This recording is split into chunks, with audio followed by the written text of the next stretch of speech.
Hi everyone, आप सभी लोगों का चैनल में स्वागत है।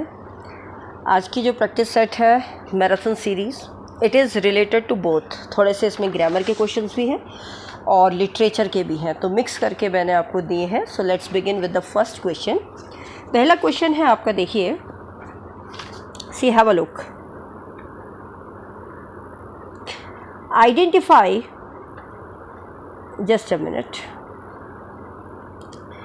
Identify the transformation of sentences. आपको पता है आपके एग्जाम में ट्रांसफॉर्मेशन ऑफ सेंटेंसेस बहुत आते हैं, है ना। तो ट्रांसफॉर्मेशन ऑफ सेंटेंसेस आते हैं, ये आपको एलटी के उत्तराखंड के लिए ही नहीं, आप में से कुछ बच्चे ऐसे भी होंगे जो DSSB का जो नोटिफिकेशन आया है उसके लिए भी आप लोगों ने फॉर्म फिल किया होगा, मतलब you are trying to fill that form, तो उनके लिए भी ये हेल्पफुल रहेगा। ठीक है, तो लेट्स सी, देखते हैं क्या है क्वेश्चन को।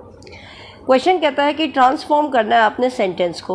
अब इसको ट्रांसफॉर्म कैसे करना है? क्वेश्चन है, शी सिंग्स ब्यूटीफुली, वो बहुत सुंदर गाती है। शी सिंग्स ब्यूटीफुली, इसको आपने नेगेटिव बनाना है। नेगेटिव आप जानते ही हैं, नेगेटिव सेंटेंस वो होता है जिसमें नहीं का प्रयोग होता है। ठीक है, अब बिना इसका मतलब बदले हुए आपको इसको नेगेटिव सेंटेंस करना है। तो आपका क्या होएगा आंसर? शी के बाद क्या लग जाएगा? शी डस, क्योंकि शी सिंगुलर है। ही शी इट के साथ हम बोलते हैं ना वर्ब का या तो ES या तो S, ये दोनों में से एक आता है, तो यहाँ डज लग जाएगा। ठीक है, नॉट लग जाएगा और वर्ब की फर्स्ट फॉर्म लग गई। ठीक है, तो रूल आपको पता है, she does not sing beautifully, वह ढंग से नहीं गाती है, वो सुंदर नहीं गाती है। तो ये आपका सही उत्तर बन के आएगा। आई होप ये क्लियर हुआ होगा। Let's move to the next question. Question number 2, choose the correct transformation of the sentence. He has completed his assignment. उसने अपना असाइनमेंट कंप्लीट कर दिया है। इसको आप इंटरोगेटिव में बनाइए। इंटरोगेटिव का मतलब होता है आपने इसको प्रश्नवाचक बनाना है, क्वेश्चन मार्क में बनाना है। ठीक है, तो इसका क्वेश्चन मार्क अगर हम बनाएंगे तो ये कैसे बनेगा? आपको पता है जब ही है, हैज़ है, तो ये आगे लग जाता है। ठीक है, फिर ही हम इसके आगे क्वेश्चन जब लगाते हैं तो हैज़ लगाए, सिंगुलर में हैज़ लग जाता है, फिर ही शी इट जो भी होगा ये लग गया। ठीक है, तो आप इसको थोड़ा सा आइडिया लेके ये भी देख सकते हैं, ये तो बनेगा नहीं, ये भी नहीं बनेगा। इन दोनों में हैज़ आपको पहले लग रहा है, तो आप कह सकते हो कि इन दोनों में से हमको चॉइस करना पड़ेगा। ठीक है, लेकिन ये कह रहा है, क्वेश्चन है, he has completed his assignment, उसने अपना असाइनमेंट, उसने अपना काम कंप्लीट कर लिया है।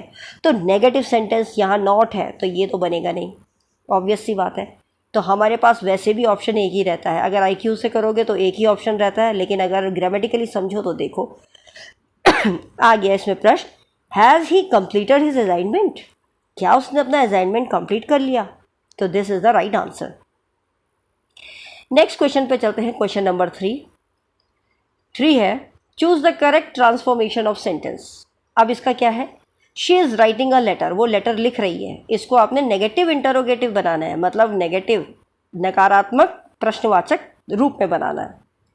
ठीक है, तो आप थोड़ा सा दिमाग लगाइए। अभी आपको पहला क्वेश्चन मैंने बताया था, शी के बाद इज़ है, तो इज़ पहले लग जाएगा। ठीक है, तो इस कितनों में आ रहा है? आप कहोगे मैडम इसमें आ रहा है, इसमें आ रहा है, इसमें आ रहा है। बिल्कुल करेक्ट, इसमें आ रहा है, तो हमारा ये वाला ऑप्शन तो गया, ये तो है नहीं ऑप्शन। ठीक है, अब इन तीनों में देखो, लेकिन वो बोल क्या रहा है कि आपको नेगेटिव बनाना है, तो यहाँ तो नेगेटिव सेंस है ही नहीं, तो इसको हटाओ, नेगेटिव नहीं है ना। इसमें भी देखो नेगेटिव कहीं है, चलो आप कह सकते हो नेगेटिव पीछे लिख रखा है, तो हम इसको कंसिडर कर सकते हैं, देख सकते हैं, लेकिन अभी हमने आंसर नहीं बताया। ठीक है, is she writing not a letter, क्या हुआ लेटर नहीं लिख रही, ये तो कोई मतलब ही नहीं। नॉट कभी भी वर्ब से पहले नहीं, वर्ब के बाद नहीं आएगा, तो ऑटोमेटिकली ये खराब हो गया। ठीक है, रूल जब हम पढ़ते हैं तो क्या होगा, इज लग जाएगा, सब्जेक्ट लग जाएगा, नॉट लग जाएगा यदि नेगेटिव बना रहे हो, वर्ब की फर्स्ट फॉर्म, वर्ब है, वर्ब की यहाँ पर थर्ड फॉर्म है क्योंकि तो थर्ड ही फॉर्म लगेगी। ठीक है, वर्ब लग जाएगी और प्रश्नवाचक चिन्ह लग जाएगा, ऑब्जेक्ट के बाद प्रश्नवाचक चिन्ह लग जाएगा। किस केस में? यदि इंटरोगेटिव नेगेटिव है। तो ये रूल हमारा कौन फोकस कर रहा है? यही वाला, is she not writing a letter, क्या वो है लेटर नहीं लिख रही है? तो ये आपका सही उत्तर बन के आएगा। आई होप ये क्लियर हुआ होगा आपको। पूरी कोशिश की है कि आपको एक्सप्लेन इसीलिए करती हूँ जिससे कि आपको हर चीज़ क्लियरली समझ में आए।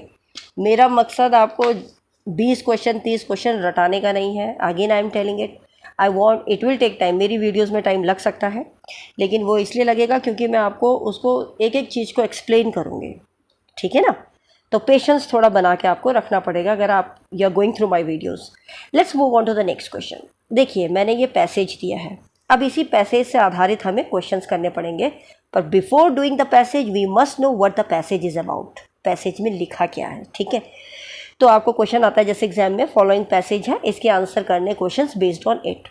तो देखते हैं, पैसेज में पढ़ूंगी, आप देखिएगा, मैं बार बार रेड पेन टिक नहीं करूंगी, अदरवाइज ये आपके कुछ वर्ड्स कट जाते हैं, सो इट्स नॉट विजिबल। देखिए मैं पढ़ रही हूँ, आप एक कर देख लीजिएगा। Once upon a time in a far way kingdom there lived a young princess named Aurora. ठीक है, कहने का मतलब है एक समय की बात है, बहुत दूर जाके एक कोई किंगडम था, राज्य था, जहाँ पर एक जवान प्रिंसेस रानी रहती थी जिसका नाम था अरोरा।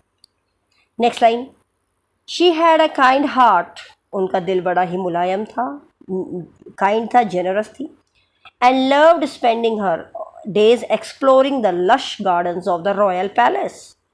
वो बहुत ही दयालु किस्म के दिल की थी। लव्ड स्पेंडिंग मतलब उन्हें बहुत पसंद आता था कि वो क्या करे, समय व्यतीत करे अपने दिनों को, किस में, एक्सप्लोरिंग द लश। लश का मतलब होता है कि जो गार्डन है, बगीचा है, उसकी हरियाली, हरी भरी घास है, हरे भरे एक बगीचा है, उसको क्या करे, खोजे। कहाँ के हरे भरे, रॉयल पैलेस, जिस पैलेस में वो आलीशान पैलेस में रहती थी वहाँ के। However Arora's life took a dramatic turn when she pricked her finger on a spinning wheel and fell into a deep slumber along with the rest of the kingdom. लेकिन क्या हुआ, एक दिन हाउएवर जैसे तैसे अरोरा की लाइफ, अरोरा मतलब प्रिंसेस रानी की लाइफ में एक ड्रामेटिक का मतलब होता है नाटकीय मोड़, टर्न आ गया ना, नाटकीय में मोड़ आ गया। कब मोड़ आया, जब वह क्या कर रही थी, एक स्पिनिंग व्हील को कहते हैं चरखा, जब उन्होंने चरखे पे उंगली डाल दी और उनकी उंगली क्या हो गई, कट गई, प्रिक कहते हैं ना, चुभ जाना, चुभ गई। चुभने के बाद क्या हुआ, and fail into a deep slumber. Slumber का मतलब होती है झपकी, नींद, चाहे तो आप लिख लीजिए नींद, या आप कह सकते हो झपकी। ओके, तो उनको क्या आ गई, एक झपकी आ गई, नींद आ गई, जैसे ही उनका उंगली उसमें गई, प्रिक हुई। ठीक है, उनको तो झपकी आई, लेकिन साथ ही साथ किसके साथ, along the rest of kingdom, मतलब जो बाकी के राज्य के जो लोग थे, किंगडम के जो लोग थे, वो भी सो गए। ओनली ट्रू लव्स किस could awaken her from this enchantment. केवल सिर्फ और सिर्फ एक जो सच्चा प्यार, जो कि लव किस है, ट्रू लव, वो ही इनको इस एन्चेंटमेंट, इस कह सकते हैं आप जादू टोड़ा कह सकते हो, या इस नींद से क्या कर सकते थे, जगा सकते थे। तो ये तो पैसेज है। अब इसी से रिलेटेड कुछ क्वेश्चंस हैं, आई होप अब आपको आसान होगा समझने में। ठीक है, so let's have a look. पहला क्वेश्चन है, what is the name of the princess in the passage, सबको पता है, अरोरा। ठीक है, अरोरा है रानी। नेक्स्ट क्वेश्चन है, where did Aurora love to spend her days, कहाँ वो बिताना चाहती थी, एक्सप्लोरिंग द गार्डन्स, अपने गार्डन में खोजने के लिए। नेक्स्ट क्वेश्चन आता है आपका सिक्स को देखिए, what caused Aurora to fall into a deep slumber, गहरी नींद में आने का कारण क्या था, क्योंकि उन्होंने अपनी उंगली किस में डाल दी थी, एक चरखे में डाल दी थी, प्रिक कर दी थी उन्होंने, इस वजह से वो उस नींद में आ जाती हैं। नेक्स्ट क्वेश्चन, सेवेंथ क्वेश्चन को देखिए, what was the condition of Aurora to awaken from her slumber, क्या कंडीशन थी, क्या सिचुएशन थी कि अरोरा को उस निद्रा से जगाया जाए। ट्रू लव्स किस, यही एक सल्यूशन था, इसी से वो नींद से जाग सकती थी। ठीक है, एक और क्वेश्चन है, what happened to the rest of the kingdom when Aurora fell into a deep slumber, जब अरोरा डीप स्लम्बर मतलब गहरी नींद में आ गई, तो बाकी राज्य के किंगडम में जो लोग थे उनका क्या हुआ, दे फेल अस्लीप एज वेल, वो लोग भी सबके सब सो गए। ठीक है, एक क्वेश्चन और आता है, what kind of heart did Arora have, Arora का किस प्रकार का हृदय था, she was a very kind hearted, बहुत ही अच्छे दिल की थी। ठीक है, अब आप ये लगा लीजिए कितने क्वेश्चन इससे आए, 9 question. Okay, 9 means I will let you know what is the importance of passage. 1 2 3 4 5 6। समझ में आ रहा है कि नहीं? अगर आपने पैसेज को ढंग से, मैं आपको स्ट्रेटजी भी बता रही हूँ, अगर आप पैसेज को ढंग से समझ लेते हैं बिल्कुल क्लियर, तो आपके जैसे कि इसमें 6 मार्क्स, 6 नंबर का अगर ये प्रश्न है तो 6 के 6 सही हो गए। पैसेज अगर आप समझ गए ढंग से और पैसेज से रिलेटेड क्वेश्चन आए और आपने समझ गए, तो you will, this is for date sure कि आपके sure short answer select clear होंगे। क्लियर का सेंस का मतलब ये कि सही होंगे, राइट होंगे और स्कोरिंग आपकी बढ़ जाएगी। तो देखिए, जब पेपर देते हैं, जब एग्ज़ाम फाइट कर रहे हो, तो एग्ज़ाम फाइट करने की स्ट्रेटेजी भी बहुत ज़रूरी है कि हमें किन चीज़ों को केंद्रित करना है जिससे कि हमारे नंबर, मार्क्स जो है वो हम ज़्यादा से ज़्यादा गेन कर सकें। हमारा ध्यान ये होना चाहिए कि हम किस चीज़ से नंबर ज़्यादा गेन कर सकते हैं। मैं आपको स्ट्रेटेजी ये बता रही हूँ। अगर आप लोग देखिए, महारथी तो कोई नहीं होता। अगर आप बोले मैं लिटरेचर का बिल्कुल ज्ञानी साइंटिस्ट बन जाऊँ, तो हमें तो वो नहीं बनना। हमारा तो मकसद है we have to qualify our exam, that is our purpose. हमें अपना एग्ज़ाम फाइट करना है और वहाँ अपनी सिलेक्शन दिखाना है, that's it. Is that clear? वो आप बाद में जब आप कहीं सेलेक्ट हो जाते हो, आप बच्चों को पढ़ाते हो, that is something, then you enhance your knowledge. वहाँ आप अपनी नॉलेज को और एनहेंस करके और आगे डीप जाइए, क्योंकि आपने किसी को ज्ञान देना है। लेकिन जब आपको खुद को सेट होना है, खुद को सिलेक्शन दिखाना है, तो उस समय आपको थोड़ा सा स्मार्ट जॉब करना पड़ेगा, स्मार्ट स्ट्रेटजी अप्लाई करनी पड़ेगी अपने एग्ज़ाम को क्वालिफाई करने के लिए।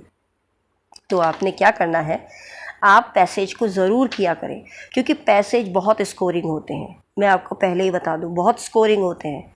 एक बार आपने ढंग से समझ लिया तो this is for date sure कि देखिए 4-5 क्वेश्चन कहीं नहीं गए, और 4-5 क्वेश्चन बहुत मैटर करते हैं एग्ज़ाम में। आपको ये भी ध्यान देना है एग्ज़ाम में, जब आप एग्ज़ाम कर रहे हो तो आपको जो देखना है कि जो सारे क्वेश्चन बच्चे, जो आंसर सरल हैं, जो क्वेश्चन सरल हैं, तो वो आप ही बच्चे नहीं रहोगे कि जो आप ही कर रहे हो सही। इतने बच्चे हैं, कितनी, मतलब आप जानते हो एक फॉर्म को भरने के लिए कितने बच्चे अप्लाई करते हैं, राइट?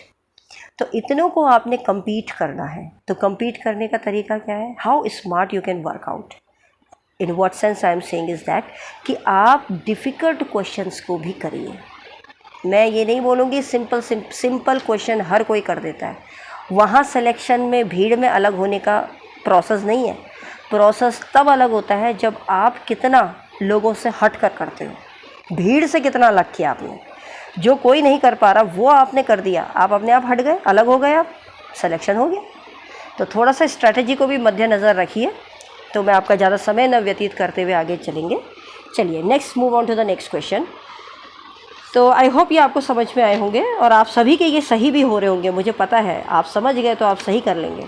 चलिए, नेक्स्ट क्वेश्चन है आपका क्वेश्चन नंबर 10 है। Let's have a look. What is the title of Walt Whitman's poetry collection which includes the poem Song of Myself? देखिए, Song of Myself जो है, ये जो कलेक्शन है, ये कौन सी कलेक्शन में है? तो आपको पता होना चाहिए ये जो पोएम है ये किस में इंक्लूडेड है। This is included in your leaves of grass. ये हमने पढ़ा भी है, आगे क्वेश्चंस भी किए हैं। लीव्स ऑफ ग्रास, तो लीव्स ऑफ ग्रास का ये एक पोइट्री कलेक्शन है जिसमें इसको कंसिडर किया गया है, और ये बहुत ही सिग्निफिकेंट वर्क है अमेरिकन लिटरेचर का। एक चीज़ और बता दें आपको, ठीक है? चलिए, नेक्स्ट क्वेश्चन पे चलते हैं। Question number 11। What was Walt Whitman's profession before he became a full-time poet? Full time poet बनने से पहले वॉल्ट विटमैन जी का क्या प्रोफेशन था? तो आपको मैं बता दूं, वो पहले एक जर्नलिस्ट रहते हैं, जहां वो अपनी राइटिंग स्किल्स को डेवलप करते हैं, एक यूनिक पोइटिक वॉइस को डेवलप करते हैं, तब जाके वो अपना एक पोइट के रूप में उभर के आगे आते हैं। तो सबसे पहले he was a journalist. Next question है क्वेश्चन नंबर 12th क्वेश्चन है, इन मदर ऑफ 1084। ठीक है, ये देखिए मिक्स करके बना रखे हैं एमसीक्यूज, तो सभी सेक्शंस कवर होंगे। In Mother of 1084 by Mahasweta Devi, what is the name of the protagonist son whose death prompts her to seek justice? Actually यहाँ पर ऑप्शन गलत दिया है, किसी को भी ऑप्शन को आप सही कर सकते हैं। मैं बता दूं, वैसे आपको भी पता होगा, महाश्वेता देवी की जो प्रोटोगेनिस्ट, पहले तो आप यही बता दीजिए प्रोटोगेनिस्ट कौन है? सुजाता, ठीक है? ये मदर रहती है, किसकी मदर रहती है? 1084 जो मर गया है, ये मर गया लड़का कौन है? भृति। भृति। तो आंसर क्या आएगा कि भृति ही है जिसकी खोज में माँ क्या करती है? जस्टिस के बारे में सोचती है कि किस प्रकार से मैं अपने बेटे की मर्डर की क्या कर सकूं? जस्टिस प्रूफ कर सकूं कि माय सन वॉज, क्या रीज़न रहा उसको मारने का, जो पुलिस वालों ने उसको मारा, मर्डर किया। सो ये आपका उत्तर यहाँ आप लिख लीजिएगा, भृति आएगा, BRATI, भृति। ओके, नेक्स्ट क्वेश्चन पे चलते हैं। क्वेश्चन नंबर 13 है what issues, social issues does mother of 1084 primarily addresses? सबसे पहले जो उनका मकसद था 1084 मदर, अगर मदर की बात चल रही है तो सुजाता है, तो इनके सोशल इश्यू क्या थे? आप जानते हैं सोशल इश्यू इस प्रकार से थे क्योंकि उनके खुद के घर में उनको बहुत लगा कि वो एक लेडी है, ठीक है, साथ ही साथ में उनके जो हस्बैंड रहते हैं वो सपोर्ट नहीं करते हैं किसी भी फील्ड में, इन द सेंस जब तो जॉब की तलाश थी, नौकरी पैसे की दिक्कत थी, तब तो वो उनको नौकरी पे लगा देते हैं, और जब पैसे की थोड़ी दिक्कत सही हो जाती है उसके बाद कहते हैं you just leave the job. तो यहाँ पर एक तरीके से हम कह सकते हैं कि ये उन्होंने एक तरीके से उनकी भावनाओं की कद्र नहीं करी, ठीक है, कि लेडीज़ हो, तुम लेडीज़ हो तो लेडीज़ की तरह रहो, राइट। हम और भी मद्देनज़र देख सकते हैं जो फॉर्म्स थे, जैसे अगर बेटे की मृत्यु होती है तो उनके बेटे की मृत्यु पे उन्हीं को आरोप लगा देना, तो कहीं ना कहीं उनके साथ खड़े ना होना, तो उस पूरे घर में उनको ऐसा लगता था कि कहीं ना कहीं हस्बैंड मेल है, मेल डोमिनेटिंग है, तो ये उनको एक तरीके से डिफरेंसेस लगा था, और इसी के ऊपर उन्होंने प्राय सोची कि किस तरीके से उन्होंने सोचा कि क्या सोशल इशू को उठाना चाहिए। वो है जेंडर इनइक्वालिटी, कि जेंडर में कहीं भी इनइक्वालिटी नहीं होनी चाहिए। If she is women she should be, उनको उतना ही इम्पोर्टेंस मिलना चाहिए एज द मेल्स, क्योंकि जो मेल है फीमेल है वो दोनों बराबर हैं, दोनों के वर्क बराबर हैं, so they must have gender equality. तो जेंडर इनइक्वालिटी के ऊपर उन्होंने सोचा, वो चाहती थी कि जेंडर में इक्वालिटी हो, ठीक है, समझ में आ गया। लेकिन सोशल कौन से थी कि किस चीज़ पे, कि जेंडर में इनइक्वालिटी थी, इनइक्वालिटी असमानता थी, इसलिए उसको समान करने के लिए उन्होंने उस इश्यूज़ पे वर्क किया। आई होप ये क्लियर हुआ आप लोगों को। चलिए नेक्स्ट क्वेश्चन पे चलते हैं। 14th क्वेश्चन है, let's have a look. In Ismat Chughtai's Kalu, what is the profession of protagonist Kalu? देखो कालू यहाँ पर आपको मैं ऑप्शन बता दूंगी, आपको भी पता होगा कि यहाँ पर जो कालू है, जो इस्मत चुगाटी का जो वर्क है कालू, उसमें उसका प्रोफेशन क्या रहता है? तो आपको पता रहता है एक 7 साल का बच्चा रहता है, तो सबसे पहले तो उसका प्रोफेशन जो रहता है, ही इज़ अ सर्वेंट, ठीक है। एक अमीर मुस्लिम घराने में वो एक नौकर का काम करता है, तो प्रोफेशन अगर पूछा जाए अर्ली अगर हम बोलें तो वो उसका क्या रहता है? सर्वेंट ही रहता है। बाद में जाके वो एक IPS कलेक्टर बन जाता है बाय द नेम ऑफ, वो आपको पता है क्या नाम रहता है उनका, आप सभी को पता होगा, नहीं है तो मैं तो बता दूंगी, but you think and you just tell me what is the name. आप उसका नाम मुझे ज़रूर कमेंट सेक्शन में बताइए कि किस नाम से उनको जाना जाता है एज अ कलेक्टर। एक्चुअली में वो रहते क्या है? कालू रहता है, ठीक है। आगे जाके स्टोरी में आपने पढ़ी होगी तो आपको समझ में आया होगा। चलिए नेक्स्ट क्वेश्चन पे चलते हैं। तो option, any option you can correct it. Option यहाँ गलत दिया है तो एक ऑप्शन मैं बना देती हूँ, दैट इज़ सर्वेंट। तो सर्वेंट रहता है, अगर देखिए ऑप्शन गलत है तो आप वहीं पर डैश करके सर्वेंट लिख लीजिए। नेक्स्ट क्वेश्चन है आपका 15th क्वेश्चन है, what societal issues does Kalu address? अब यहाँ कालू जो है वो कौन सी समाज की ऐसे इश्यूज़ को, मुद्दों को यहाँ पर एड्रेस करता है, बताता है। तो देखिए वो एक गरीब घर से रहता है, तो उसने किस प्रकार से जो अमीर लोग होते हैं, जो रिजिड हियरार्की लोग होते हैं, उनकी कितनी कठोर रहते हैं, क्लास का सोसाइटी में क्या स्ट्रक्चर है, इसके बारे में उन्होंने डिस्कस किया था। तो ओवरऑल हम कह सकते हैं कि क्लास का स्ट्रगल, कि एक गरीब एक अमीर में बहुत फ़र्क है। जो बड़े अमीर लोग बड़े ही क्या हैं, रिजिड है, कठोर होते हैं, और जो सोसाइटी में ये जो क्लास को लेके जो वर्गीकरण है, स्ट्रक्चर है, इसके ऊपर उन्होंने, इन मुद्दों पे इन्होंने बात की थी, ठीक है, या इनको एड्रेस किया, बताया। Moving on to the next question, that is your question number 16th। What is the narrative style of Kalu? Kalu जो लिखा है उसकी एक नरेटिव स्टाइल क्या है? तो इसकी अगर हम बात करें तो नरेटिव स्टाइल यहाँ पर थर्ड पर्सन में है। मैं आपको थोड़ा सा बता दूँ, ये एक थर्ड पर्सन में है। आपको थोड़ा सा इसको मैं डिटेल में एक्सप्लेन कर देती हूँ तो आपको समझ में आएगा what actually the third person omniscient क्या मतलब है इसका। देखिए इसमें होता क्या है, जो टेलर है, टेल बताने वाला, ऑथर ही को ले लीजिए जो स्टोरी बता रहे हैं, वो कभी कभी अपीयर हो जाते हैं, स्पीक करते हैं अपनी आवाज़ में, मतलब ऑथर की आवाज़ में ही, कि ऑथर क्या बोलना चाहता है, क्या एज्यूम करता है। ओमनीसेंट का मतलब होता है ऑल नोइंग, सब चीज़ के बारे में जानना। आप लिख सकते हैं ऑल नोइंग। थर्ड पर्सन उसको कहा गया है जो स्टोरी को बता रहा है, जो स्पीक करता है ऑथर की ही आवाज़ में, जैसा ऑथर बोलना चाह रहा है, बताना चाह रहा है, उसी के सेंस में वो चीज़ बता रहा हो अपने आप। और वो अज्यूम करता है कि उसको सब पता है कि स्टोरी में क्या कहा गया है, ठीक है, क्या उसके थॉट्स हैं, क्या सीक्रेट है, क्या हिडन इवेंट्स हैं, सब चीज़ों के बारे में जैसे वो सब जानता हो। तो इसीलिए इस टाइप की ही स्टाइल रहती है इस कालू की, जिसमें सब पता रहता है, and that is third person omniscient. ठीक है, moving on to the next question. Next question को मैं थोड़ा सा आपको 2 क्वेश्चंस में यहाँ कट करूँगी, लेकिन इसका उत्तर बता दूंगी मैं आपको, although it is not in your course so no need to discuss it. ये बाय मिस्टेक प्रेमचंद्र का डेलिवरेंस नहीं है। यहाँ पर क्वेश्चन क्या था, देखो आपने पढ़ा होगा गोडाउन, तो गोधन में है ये कि वहाँ पर होरी एक पीसेंट रहता है जो फ्लड में फंस जाता है। तो आपको ये नहीं है कोर्स में, तो इसलिए मैं नहीं बता रही हूँ, ठीक है, क्योंकि प्रेमचंद का डेलिवरेंस ही आप लोगों को कोर्स में है, तो we have to focus on that. बाकी अगर क्वेश्चन इस तरीके से आता, प्रेमचंद्र का गोधन जो है उसमें कौन सा प्रोटोगेनिस्ट है जो फ्लड में फंस जाता है, तो होरी फंस जाता है जो कि एक किसान रहता है, ठीक है। That is not deliverance, please make it clear, that is not deliverance, ठीक है, वो डेलिवरेंस वर्क का नहीं है, ये कैरेक्टर डेलिवरेंस वर्क का नहीं है। इसी से रिलेटेड दूसरा क्वेश्चन भी इसी तरीके से है कि I think one more question is there, I will let you know about it. I have curtailed that question, it is in the next question.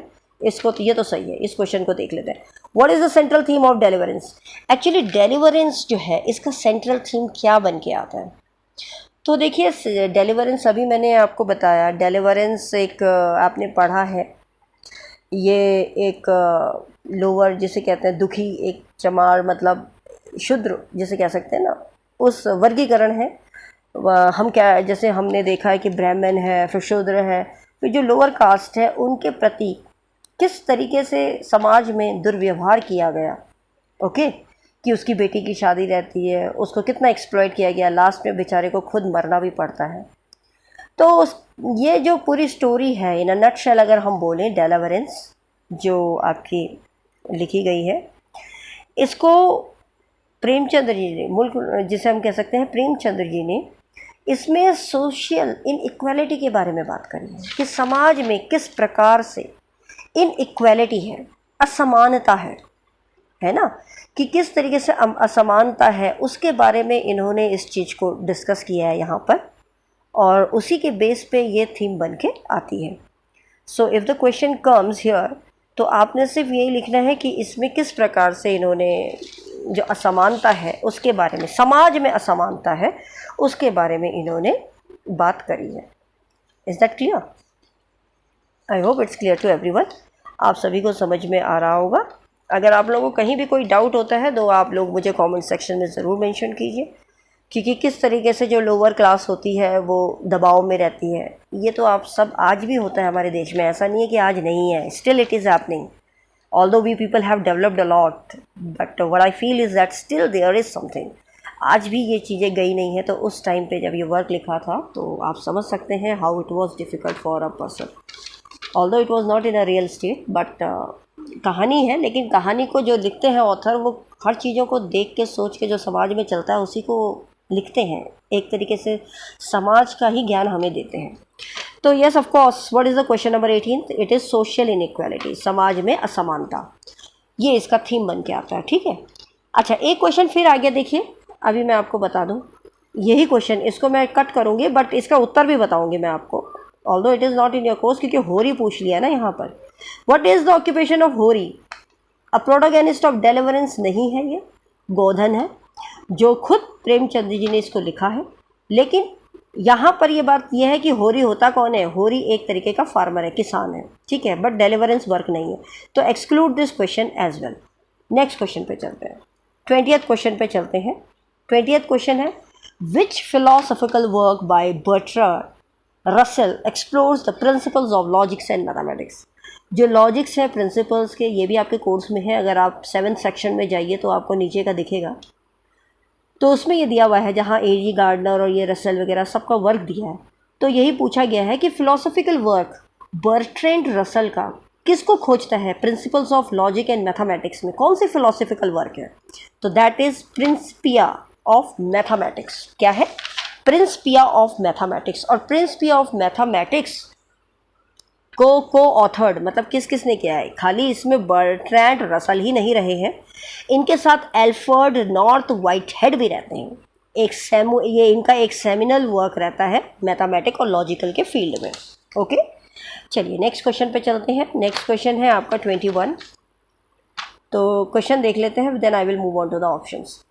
Question है, what was Bertrand Russell's stance on religion. Stance, देखिए stance का मतलब होता है हम कह सकते हैं धर्म पर रुख, मतलब कहते हैं ना धर्म से रुक गया, हट गया, धर्म से अगेंस्ट आप कह सकते हो, या धर्म से अलग हो जाना, रुख बदल लेना। कोई होता है धार्मिक होता है, कोई आस्तिक, कोई नास्तिक, इस तरीके से। तो वो कह रहे हैं कि Bertrand Russell, what was Bertrand Russell's stance on religion, क्या उनका रुख था धर्म के प्रति।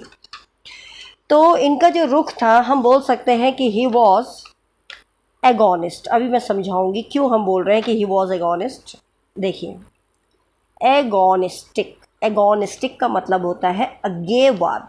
क्या कहते हैं, अज्ञेय। अज्ञेय का मतलब होता है जिसको नॉलेज ना हो, अज्ञान, ठीक है, अज्ञेयवाद कह सकते हैं। अब देखो क्या होता है कि जो ये बर्ट्रैंड रसेल थे, ये कहते थे, इनका जो मानना था धर्म से रिलेटेड अगर मैं बोलूँ तो ये मानते थे कि भगवान एग्जिस्ट नहीं करते।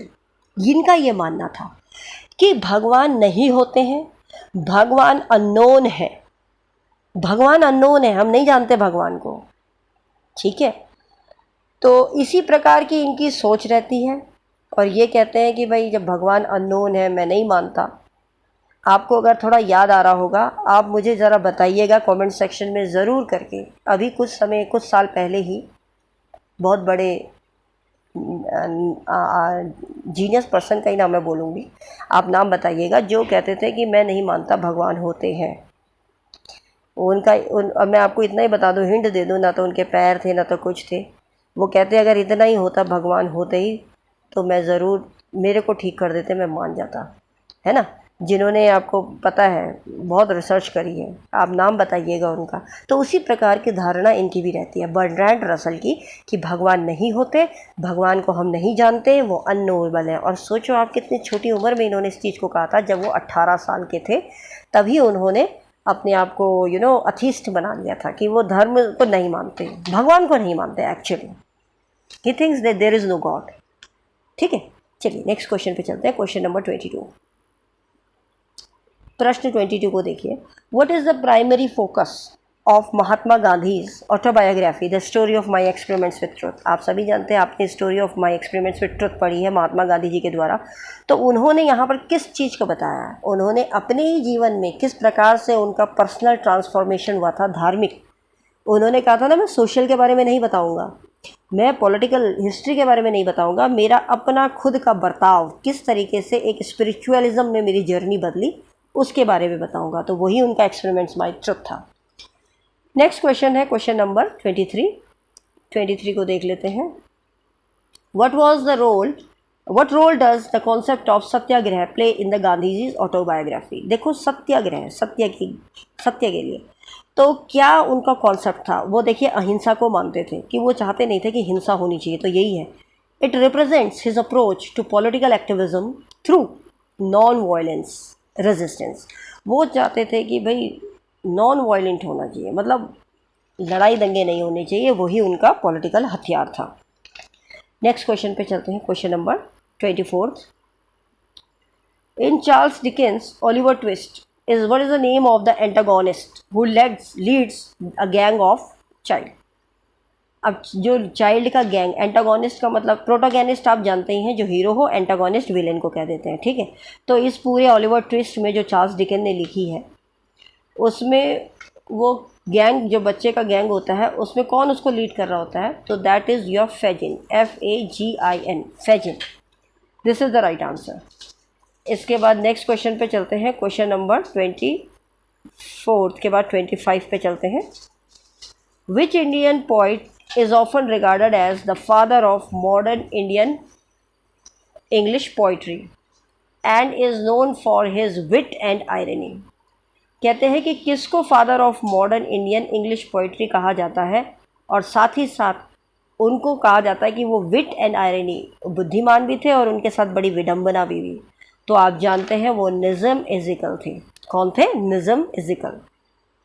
इंडियन ऑथर्स में इनको कोर्स में दे रखा है, आपको पता होगा। क्वेश्चन नंबर है 26 क्वेश्चन नंबर है, which of the Sylvia Plath's collection is known for its confession style and exploration of theme like mental illness, female identity?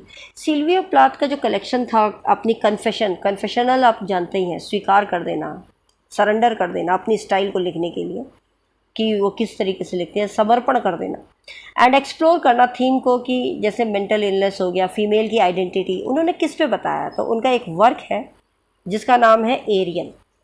Aerial work जो इनका है उसमें उन्होंने डिस्कस किया है, बहुत ही कन्फेशनल रहा। वहाँ उन्होंने अपनी साइकोलॉजिकल थीम्स को पूरी तरीके से खोल के बताया गया है, ठीक है। तो this is the work aerial. Next question पे चलते हैं, 27th क्वेश्चन है आपका। Which of the following novel by Amitabh Ghosh is set against the backdrop of opium wars in 19th century? पृष्ठभूमि के खिलाफ ओपियम वॉर्स, ओपियम आप जानते हो, अफीम का जो युद्ध चला था 19th सेंचुरी, उसके खिलाफ कौन सा नोवेल अमिताभ घोष जी ने सेट किया था? तो आपको याद होगा Sea of Poppies, very important, exam में क्वेश्चन पूछा भी जाता है। तो सी ऑफ पॉपीज जो ये वर्क था इनका, ये बताता है 19th सेंचुरी में इन्होंने फोकस किया था। इसमें कैरेक्टर्स को उन्होंने कि किस तरीके से शिप लेबर, जो शिप है वो कैरी कर रहा है, उनको फोर्स किया जाता है कि तुम ये काम करो, ओपीएम का धंधा करो। तो ये उनको लगा ये पृष्ठभूमि के खिलाफ है, ठीक है। नेक्स्ट क्वेश्चन पे चलते हैं, question number 28। What is the main theme explored in Oliver twist? Oliver twist का मेन थीम क्या था? तो आप जानते ही हैं, गरीबी और social injustice.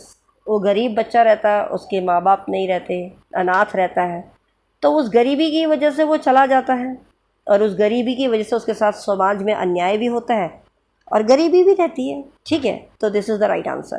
Question number 29, what is common theme in Nissim Ezekiel's poetry? Nissim Ezekiel की जब हम पोइट्री पढ़ते हैं तो उसमें हमें कौन सा कॉमन थीम दिखाई देता है? तो देखिए, वो हमेशा अर्बन लाइफ के बारे में डिस्कस करते हैं और समाज के जो मुद्दे होते हैं उसके बारे में वो डिस्कस करते हैं, क्योंकि उनके साथ समाज ने किस प्रकार का व्यवहार किया है, समाज ने उनको किस तरीके से नेग्लेक्ट किया है, उस चीज़ के बारे में भी उन्होंने बहुत कुछ अपने वर्क में बताया है। तो वो उनकी कल्चरल अलगाव की भावना, अगर हम ज़्यादा बोलें तो अलगाव की भावना, क्योंकि उनको आइडेंटिटी नहीं दी लोगों ने उनको, और कल्चरल कॉन्फ्लिक्ट्स हमेशा रहे, क्योंकि वो ज्यूइश थे तो उनको न मुस्लिम्स न हिंदूज़ उनके साथ अच्छा व्यवहार नहीं करते थे, इल ट्रीट करते थे, इसीलिए उन्होंने समाज इश्यूज़ को भी बताया है। तो urban life and social issues. इसके बाद नेक्स्ट चलते हैं, question number 30 and this is the last question of our series. What major event influence Sylvia Plath's poetry and writing? कौन सा ऐसा मेजर इवेंट था जिसकी वजह से उन्होंने लिखना शुरू किया? एक तो उनका स्ट्रगल चल रहा था डिप्रेशन से, जब वो खुद 8 साल की रहती हैं तब उनके फादर की मृत्यु हो जाती है, वो डिप्रेशन में चली जाती हैं और बार बार अपने आप को सुसाइड करने का अटेम्प्ट करती रहती हैं। तो दिस ऑल मेड हर कि इन्फ्लुएंस किया अपने आप को पोइट्री लिखने के लिए। सो आई होप आपको ये सारे आंसर्स क्लियर हुए होंगे। फिर भी कोई डाउट होना नहीं चाहिए, but still if you have doubt regarding any questions आप मुझे कमेंट सेक्शन में ज़रूर कर सकते हैं। और येस, ऑफ कोर्स आप सभी लोगों का साथ चाहिए जिससे कि हम आगे बढ़ पाएँ और आगे इस पर वर्क कर सकें। आपको ज़्यादा से ज़्यादा मैटर इन डिटेल, सुपरफिशियल नहीं, डिटेल में एक्सप्लेन कर सकूँ। ज़्यादा से ज़्यादा लोगों तक ये अप्रोच पहुँचाइए। जितना ज़्यादा आप पहुँचाएंगे उतना नेटवर्क बढ़ेगा, उतना आपकी भी ग्रोथ है, हमारी भी ग्रोथ है, and we have to grow together, right. तो let's begin with the fight for this. आप सभी को best of luck and good luck for your preparation always, as I say before ending of the my series. अगर आप लोगों को कोई doubt है तो आप पूछ सकते हैं। एक चीज़ और मैं डिस्क्लोज करना चाहती हूँ, आप में से कोई भी या आपके जान पहचान में कोई भी, आप you have to circulate it.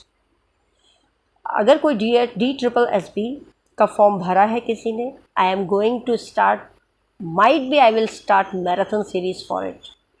So any one of you जिन्होंने इसको भरा हो या आप जानते हो तो ये मैसेज ज़रूर सर्कुलेट कीजिए, ओके। आप लोगों की सीरीज़ अलग चलेगी and we are starting the class also for that. तो जो इंटरेस्टेड हो, जिन्होंने भरा हो, इंटरेस्टेड हैं, they can go for the class भी ले सकते हैं ऑनलाइन। आप मैराथन सीरीज़ भी ज्वाइन कर सकते हैं और अपना उत्तराखंड पे तो आप बिल्कुल डट जाइए। It is for date sure that exam is going to be happen on 18 August. तो बिल्कुल मन बना लीजिए, बिल्कुल तैयारी जोर शोर से कर लीजिए। अब कोई इलेक्शन के भी रिज़ल्ट आ गए, अब कुछ पेंडिंग नहीं है, everything is in your safer zone, okay.